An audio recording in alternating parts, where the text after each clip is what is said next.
Hello, Cleveland home sellers. Today we're going to discuss tips for selling your home in spring.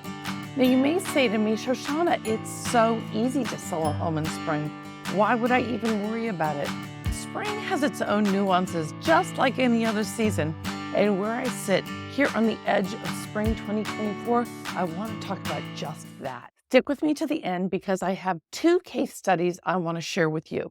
I'll share one up front and one at the end, and they are important indicators of what's going on in the market, how to get your house sold in spring, and let's just say how not to get your house sold in spring right here in Cleveland, Ohio. If you like videos like this one, subscribe to the channel and leave a comment below with your favorite season. I want to know, are you a fall person, spring, summer, or even winter? All of them are valid, and I just like to know where my people stand. These are the proven home selling tips that I want to share with you, and they are very valid for any season of the year. But there are some reasons that they are especially important in spring. I like not to think that there's a seasonal housing market, but at the end of the day, in Cleveland, Ohio, there really is. When you come to me to sell your house in August, September, October, November, December, January, February, and March, I will say, yes, I'm on it. And the serious buyers are out there then. And I sell houses all 12 months of the year. But in the end of the day, the statistics bear out that the housing market does go like this and like this. What I mean by that is that when I look at a calendar year, what I see is this kind of rise like this and a tabletop up at the top, meaning that the middle of the year, call it April, May, June, July, and closings in August are the tabletop, and the taperings are the other months. Obviously, home sales never go to zero. It's very important. So don't get, oh my gosh, I have to move in December and I can't pull it off. It's just not true. House sales might go to a little bit less, but that's because the number of homes on the market is lower in those other months. But we're here in the beginning of spring. I don't know if you've been outside lately, but one day it's warm. Last night it rained all night long and everything was all dewy and misty when I woke up. A few days ago it was hailing, and we're looking for that time where it's consistently warm and sunny. Those people who like spring like the fact that everything is budding out. You see something new each day. If spring is your season, I want to talk about getting your house sold right here and now. First, though, I have my very first case study. And so nobody's insulted. I won't actually share the address of these homes. These are homes that I have under contract today and that are slated to close here in the next couple of weeks. The first house came on the market at $3,099. That's $309,900. Why that's important is I actually had advised the seller that the price needed to be significantly under $300,000 in order to generate an offer.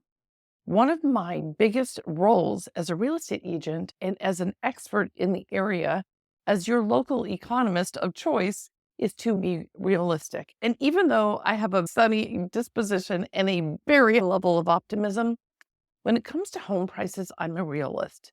I look at what's on the market, I look at what's pending, and I look at what's sold. And when I saw what was sold compared to the condition of this property, I saw that $309,900 was actually too high. And I was looking more in the 280s, something like that, because I knew that number would generate an offer. This house had been rehabbed, but it wasn't a complete full rehab, meaning that there was not a new kitchen and there were not new bathrooms. Instead, the kitchen had been fixed up with fabulous appliances and lovely countertops, but a really old cabinetry, and the bathrooms weren't new. Furthermore, there were just some finishes that weren't that fabulous. The basement was unfinished, for instance, and just in general, like the doors, just different things were not brand new. And therefore, I was concerned about that $3,099 price because I know that $309,900 can get you everything brand new in the right rehabbed house. Meanwhile, everybody who's flipping a house that's an investor is in it for profit. You're definitely allowed to profit through real estate. And this house did come on the market at 3099, which was the seller's choice of price at the end of October. By the end of November, I could see that things weren't happening. October 2023 is what I'm talking about. I could see that things were not happening. So I asked for a price reduction. And I did get a price reduction to $295. You might say, Shoshana, you took away $15,000 of the person's profit. Yes, that's true. But if you're not getting an offer, what you're seeing is just that the house is getting staler and staler. And the feedback was consistently that the house was overpriced because we were getting showings, but things were not going to sell at that 3099. So we took it to 295. What do you think happened from the end of November 2023 to the middle of March 2024? Showing after showing, all with feedback that the house was overpriced and therefore not really going to sell.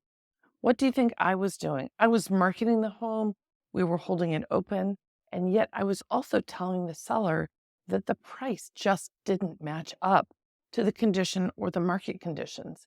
In that same amount of time, from the time we dropped the price at the end of November until we got under contract, finally in mid-March, 18 homes in the same suburb went under contract. So I know that there were homes selling every single month. And then finally, ours was one of them. And we did end up taking an offer significantly lower than asking price. And that really hurts because then when it comes to buyers or appraisers asking for repairs, both of which happened in this case, the seller already feels depleted and it really doesn't feel good. When you price right on the nose and your house is exposed to the market properly, then we know that we're going to get a timely and efficient sale closer to your asking price, which ultimately is exactly what you want to accomplish. Now, let's get on to the spring selling tips. Like I said originally, subscribe to this channel and comment below about your favorite season here in Northeast Ohio. My number one staging tip for spring is to make sure you have fabulous, brand new, the big size where people can really wipe off their feet. You should ask your real estate agent to do two things. Number one, put a sign up on the front door, please remove your shoes. It is not fair for people to trudge through the mud, to even walk up your walkway, to go from the street through the muck, because right now it is really mucky out, to come into your house and then walk around with mud on their shoes. Two is I want your real estate agent to provide booties and to make sure that there's a nice little basket of them by the front door so that people can cover their shoes when they come in your house. Speaking of which, I want you to get some old rags by the back door. And when the dog comes in, I want you to wipe off your dog's paws because I see all over homes the little paw prints everywhere. While we're on the outside, I want you to stage your outside. The spring is actually a tough time for your house to look great and for photographs, but you can do it. You can do a few things. You can get the old leaves cleared away. You can clean out your gutters so there aren't things hanging out of them and growing out of them. And I want you to have a fresh plant for the front door. Because when we come off of winter, things just look meh. They haven't really picked up their beautiful new growth yet. And I want your outside of your house to look just so fresh. Grab some Windex and some paper towels and get your front screen door really cleaned off, your doorknob. And I want just the front area just to look so beautiful so that when a buyer walks up, what they see first in their very first impression really puts a smile on their face. Tip number two, I want to discuss effective marketing. If your house doesn't sell, typically you're pegging the marketing. And I want to explain what goes into an effective marketing campaign. From my perspective in Cleveland, Ohio, having sold real estate for 18 years, having closed over 1,500 transactions, the marketing that we do is really a well-oiled machine. And sometimes I think that sellers already know when you might not know at all. And you're wondering, Shoshana, what do you do for marketing? I want to start with professional photography. The way people find homes is they grab their phone and they're scrolling through in bed at night. Honey, what do you think of this one? And those pictures are so crucially important. When I see pictures of homes that are all crooked and weird, and then I'm wondering, like, what did that real estate agent do? They didn't even get a professional photographer in there. Then I want to see exposure on social media channels, Facebook, Instagram. I want your house to be really pushed out. I want to see our team agents sharing the property. We share the property within our brokerage. We have 450 agents in our brokerage. I have no idea who's going to sell the house. It might be me if I have a buyer, but let me represent you as the seller and let somebody else represent the buyer. So I'm going to be pushing your house out to other real estate agents. And really, a lot of what I do in terms of marketing is me jumping up and down in front of people. I have a 16,000 person database. I'm marketing your house to that database. I'm marketing your house to other real estate agents. I'm hitting my list right away. Who in my world might be looking to buy a house just like this one? And when it looks super good, and I've done my Facebook Live tour, and it's so beautiful through our professionally designed flyers and our professional photography, and you have nailed the pricing with my help, then I know your house is going to sell. Tip number 3, I want you to maximize your home value. What do I mean by that? To maximize your home value, I want you to get a bucket of paint. Not just any bucket. I want you to match the color, and I want you to go around. I want you to hit the trims where the furniture has knocked them, and I want those to look super fresh and good. That is an inexpensive repair that you can do to your house that will make it look so good. And I want you to choose wisely when you're picking your renovations to do. That's really what I mean by maximizing your home value. Do I expect you to go in and put in a new kitchen to sell your house? No, I do not.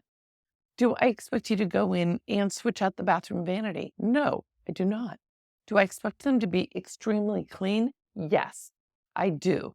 Even the baseboards. That's the other thing you can do with that bucket of paint, is to hit your baseboards.